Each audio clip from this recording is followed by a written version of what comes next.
नहीं, मुझे इसमें कोई सच्चाई नज़र नहीं आती है जी। और ये काल्पना है और इसलिए ऐसी बातें नहीं की जानी चाहिए और जब बिना साक्ष्य के इस दिशा में बातें नहीं होनी चाहिए। सामाजिक परिवर्तन की इस धरा पर मेरे साथ आज पूर्व कैबिनेट मंत्री दद्दू प्रसाद जी हैं। आज उदा देवी पासी जी का जन्मदिवस है। जी, पहले तो हम उनको श्रद्धांजलि अर्पित जी। करते हैं। हाँ, मैं उदा देवी जो वीरांगना हैं और देश के लिए, हमारे समाज के लिए गौरव का काम किया उन्होंने, उनकी कुर्बानी हुई, उनके प्रति हम नमन बंदन करते हैं, श्रद्धा सुमन अर्पित करते हैं। सामाजिक परिवर्तन की बात आप लगातार कर रहे हैं और वो देश के कोने-कोने में आप सभाएँ भी कर रहे हैं उसको लेकर। लेकिन इस पूरे मामले को कैसे देखते हैं कि पूर्व राष्ट्रपति मंदिर जाते हैं, वो कहते हैं मेरे घुटनों में दर्द है, मैं सीढ़ी नहीं चढ़ पाया। वर्तमान में राष्ट्रपति द्रौपदी मुर्मू को मंदिर के बाहर से ही दर्शन करने होते हैं, जबकि एक छोटा-सा राज्य मंत्री, रेल मंत्री मंदिर के अंदर तक पहुँच जाता है। कैसे देखते हैं पूरे मामले को? देखिए, ये जो आरएसएस नियंत्रित भारतीय जनता पार्टी है, इसको ऐसे ही समझना चाहिए जी। और आरएसएस का बड़ा एजेंडा है, ये जो वर्तमान ऊर्ध्वाधर खड़ी हुई सामाजिक व्यवस्था है, जिसको आइडियल सोशल ऑर्डर कहते हैं उसको सस्टेन करना, स्टेटस को बनाए रखना और इसमें ये है कि आदिवासी अनुसूचित जाति के दैट इज कॉल्ड अनटचेबल लोगों को मंदिरों में नहीं जाना चाहिए, जी। वेद शास्त्र नहीं पढ़ना चाहिए। ये उनकी सामाजिक व्यवस्था का अंग है और उसको लागू कर रहे हैं। तो इसलिए ये निंदनीय है। एक तो निंदनीय है कि महामहिम राष्ट्रपति को भारत की नवनिर्मित संसद का उद्घाटन में नहीं बुलाया गया, जी। जबकि जो हमारी संसद है वो लोकसभा, राज्यसभा और राष्ट्रपति 3 अंगों से मिलाकर के बनती है। तो देश में इतिहास में बहुत ही ये लिख गया अक्षरों में कि राष्ट्रपति के बिना संसद का उद्घाटन किया गया और इसलिए ये महामहिम रामनाथ कोविंद के साथ भी अपमानजनक घटना जगन्नाथपुरी वो पुरी के उसमें हुई थी, वहाँ पर भी अपमानजनक व्यवहार हुआ था। इसलिए हम आदिवासी भी कोई हिंदू नहीं है।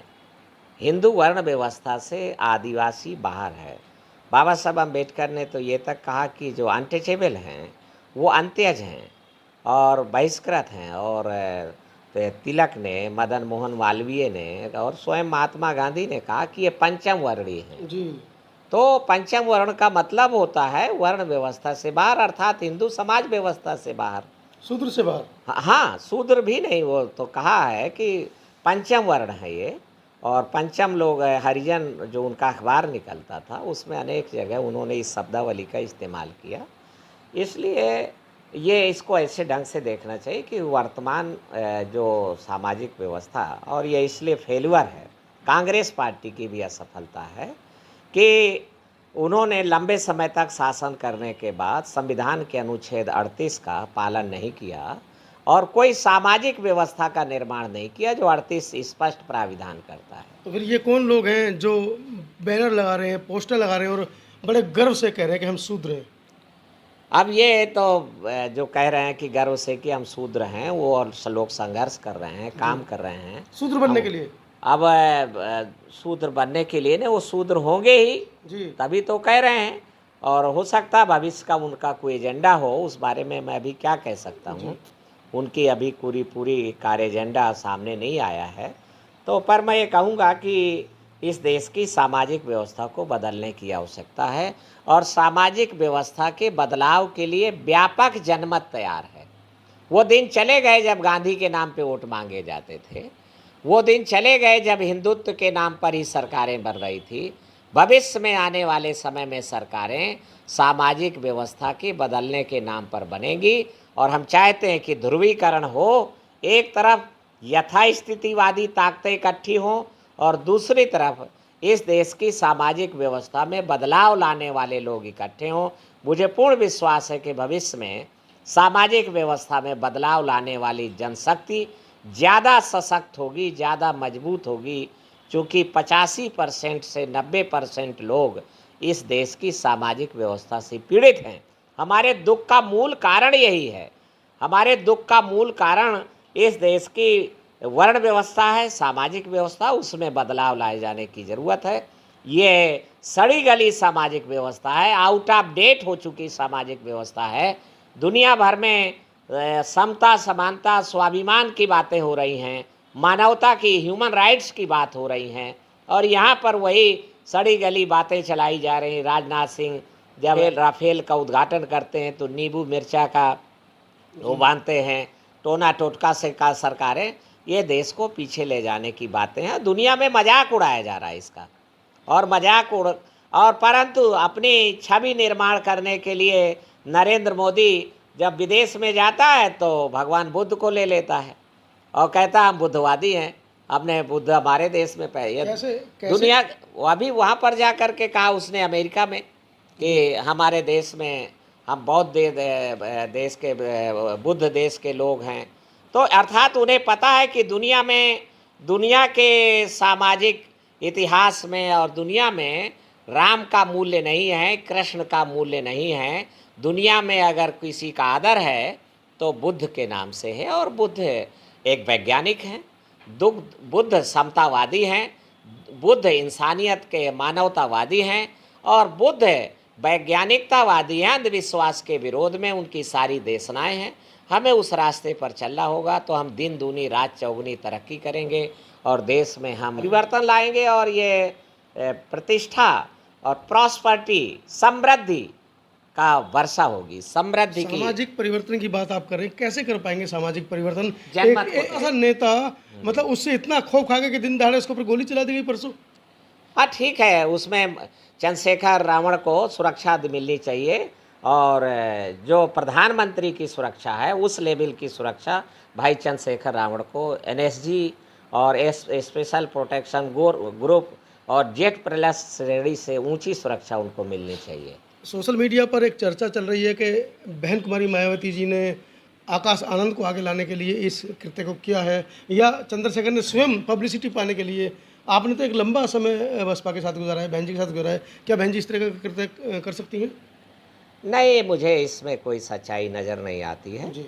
और ये काल्पना है, और इसलिए ऐसी बातें नहीं की जानी चाहिए, और जब बिना साक्ष्य के इस दिशा में बातें नहीं होनी चाहिए। जी, तो 2024 का कैसे आप देख रहे हैं? 2024 की तैयारी बहुजनों को करनी चाहिए या उससे नहीं, आगे 2024 की तैयारी तो करनी चाहिए। अखाड़ा जब गोड़ा गया है और ढोल बज रहा है तो लड़ाई तो लड़ी ही जाएगी, और भारतीय जनता पार्टी के खिलाफ लामबंदी और होनी चाहिए, पर कांग्रेस पार्टी उसका विकल्प नहीं है। कांग्रेस पार्टी के साथ खड़े होना तो पुनः भारत की सामाजिक व्यवस्था को मजबूत करना है, और ऊर्ध्वाधर खड़ी हुई सामाजिक, चूँकि कांग्रेस पार्टी कभी भी नहीं कह रही है कि हम भारत की सामाजिक व्यवस्था को बदलना चाहते हैं। राहुल गांधी एक लाइन का ऐलान करें कि हम इस देश की सामाजिक व्यवस्था के खिलाफ हैं, और हम इस देश की सामाजिक व्यवस्था को बदलकर समता, स्वतंत्रता, बंधुत्व और न्याय पर आधारित सामाजिक व्यवस्था की स्थापना करना चाहते हैं। ये लोग कह रहे हैं हम गरीबी हटा देंगे, ये लोग कह रहे हैं हम सबको रोजगार देंगे। अरे वर्तमान ऊर्ध्वाधर खड़ी हुई अपमान की व्यवस्था के रहते हुए आप नहीं कर सकते। सामाजिक न्याय की बात कर रहे हैं, वर्तमान सामाजिक व्यवस्था के रहते हुए एग्जिस्टिंग सोशल ऑर्डर, तो न्याय संभव नहीं है, क्योंकि ये तो अन्याय, ये सामाजिक व्यवस्था के जो कानून हैं, लिखित कानून हैं, वो खुलेआम बलात्कार का प्रोत्साहन देते हैं। 10 शूद्रों की हत्या करना ब्राह्मण के लिए माफ अनाउंस करते हैं, तो इससे नहीं चल सकता। इसके कंडेम, चारों तरफ से कंडेमनेस का, और हम राहुल गांधी से अपील करते हैं कि वो इस देश की सामाजिक व्यवस्था को बदलने के लिए ऐलान करें, देश शायद उनके साथ खड़ा हो जाएगा। एक आखिरी सवाल मंत्री जी, सभी लोग, तमाम जो बहुजन समाज के नेता हैं वो चाहते हैं कि एक अम्ब्रेला के नीचे आए। मेरा समाज की तरफ से, क्योंकि जब मैं समाज में जाता हूँ तो सब लोग कहते हैं कि एक हो जाएंगे, एक हो जाएंगे। आपसे एक सीधा सा सवाल है कि बसपा की तरफ से अगर पहल होती है तो आप बसपा ज्वाइन करेंगे? बसपा अपनी विश्वसनीयता खो चुकी है।